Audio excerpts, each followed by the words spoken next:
blast today on a Triumph XCX. Triumph XCX Tiger, an 800. It's got a whacking great big front wheel, spoke wheel with upside down forks, and I've done about 30 miles on it so far. First thing really, it's the first time I've ridden an adventure bike, and you think they're a bit of a pain in the bum to get on and off, but they're not. Easy enough, and they're pretty good to move around. Mirrors aren't bad. I don't feel like there's a lot of adjustment with the mirrors, but I just changed them a tiny little bit, and yeah, I'm not looking at my shoulders anymore, which is not bad. Nice and easy to ride slow. This little 800 motor really suits the bike. It's perfect really. It's got a bit of get up and go, but you know, if you do give it a bit of a boot, you don't end up doing 130 mile an hour, you're doing 90 mile an hour. So you don't end up doing quite ridiculous speeds, and you can have a bit of fun with it. So, yeah, so far so good. I've enjoyed riding this. Obviously it's an upright bike. We've got two bikes. We've got a 2001 Fireblade and a Triumph Sprint GT. I'm borrowing this because I want a little bit of warranty work done on the Triumph, and it was this or a Bonnie, so I'd have a little bash on one of these. So most noticeable thing is just how upright it is, with the big old wide bars, which is takes a little bit of getting used to really. For me, the bars are actually just a bit too wide even, but yeah, not bad. But the motor's a bit of a peach. It's nice round town. It's nice and slow. The bike is obviously a little bit higher up, being an adventure bike, and the only sort of problem I have with that at all is if I'm sat stationary, you just can't get your feet flat down to the floor. You know, you sort of notice you're going onto your tips of your toes rather than just plonking a foot down nice and level. Not an issue. I'm about, I don't know, 5'10", something like that. So I'm not particularly tall. It's fine for me. It's just the first time you think, whoop, you know. Chip computer's a bit more comprehensive than what I've got on mine, and you can got the functions on the on your left hand to change the settings. You can change it between road and off-road.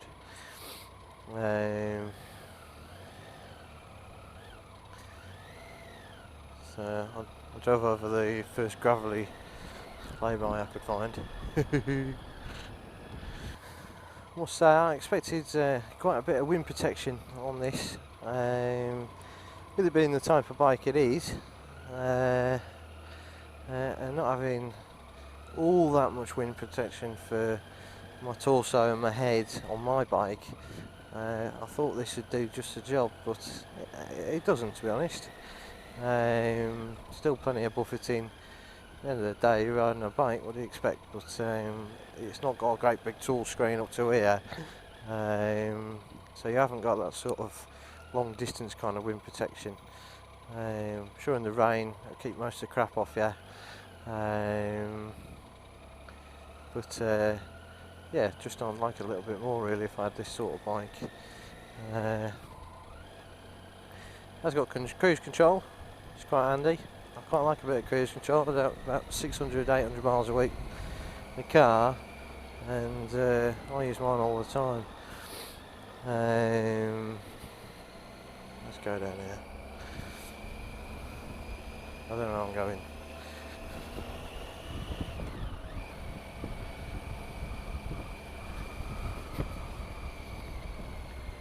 But if I needed a commuter bike, something I was going to use daily, something that's not a toy and not a bit of weekend day off fun, I'd have one of these.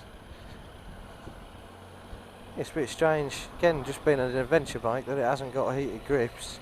Sort of thing I'd really assume you get a standard. Obviously not. Don't know if you can get that as an optional extra, but it just strikes me as a little bit strange. It hasn't got that. It's got the handguards, obviously. It's a nice day, so can't really comment on whether or not they're effective. It's got a bit of a tick, like an old 1.1 litre Corsa or something. You know, they've been ragged and they just make that horrible noise.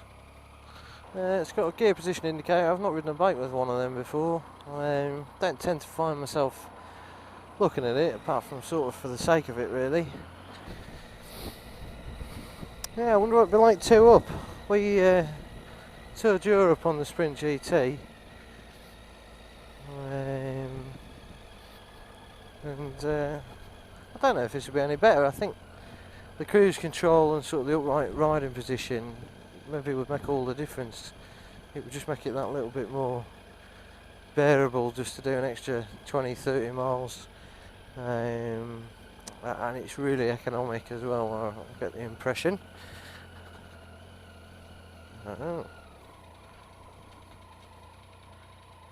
Destination is on the right. So it is. Oh, let's have a look at what we have here.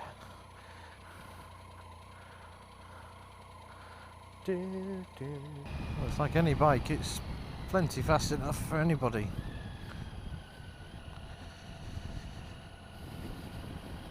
Well, that's not like you'd put yourself in for a track day on one. I wouldn't. It's not in the same league as your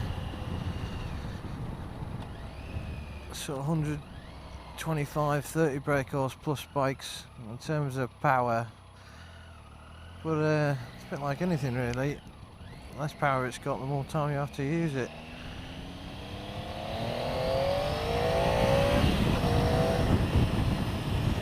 It's got a good little bit of torque, enough for a bit of fun.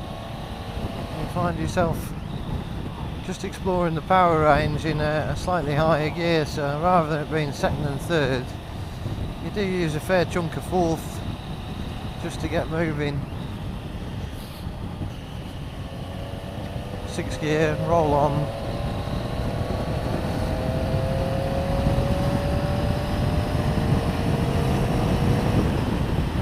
Quick enough. Brakes are good. Completely adequate for the bike. You want for something more powerful. Leans in well.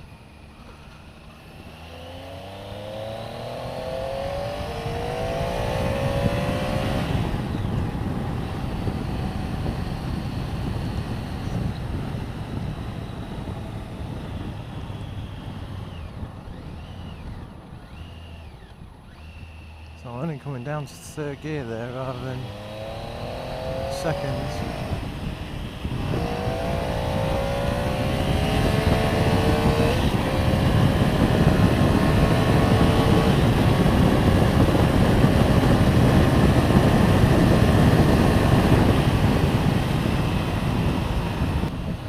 Feels like it revs good and hard, but all the fun's really in using just that bit of torque. To the point where when you change gear it gives you a bit of a shove, which is nice. Watch out for a bit of gravel washed into the road.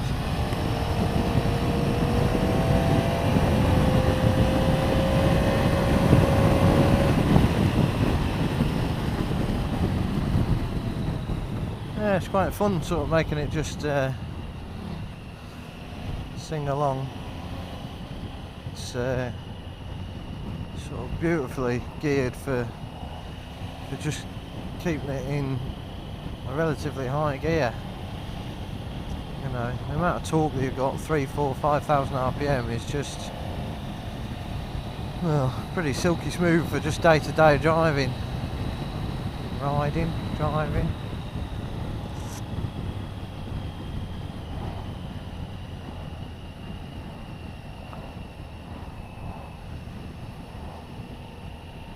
I like it. I think for me, I would have to sort of have another bike to scratch the old itch of having something nice and quick. I couldn't cope with just this.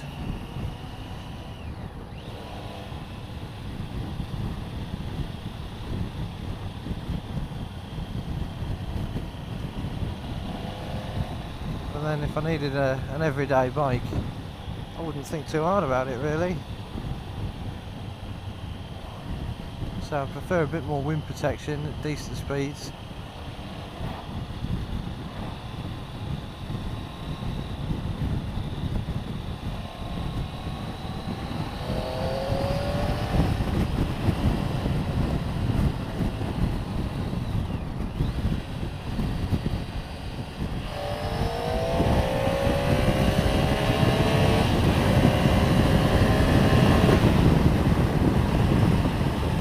Like I said before, it's quite nice getting a bit of a lean on. You get a love a lean on. The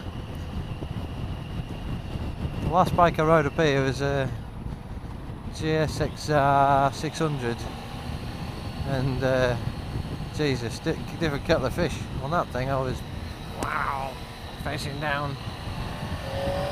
But yeah, the seat is one unit, but it's elevated for a pillion. What I find is the back of your arse, or certainly mine, is touching where the pillion seat starts, which means there's no real room to kind of jostle about and get a different position if you've been sort of riding in the same position for a while. It's just nice to have a bit of a shuffle around. We can't really do that.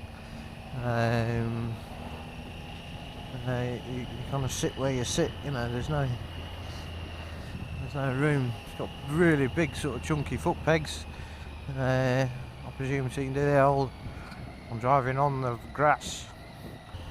Say for example, just popped it into third at 30, you know, most bikes, that would certainly be a second gear job. And third's where the power is. Let's see if I can dispatch much of this. I suspect not.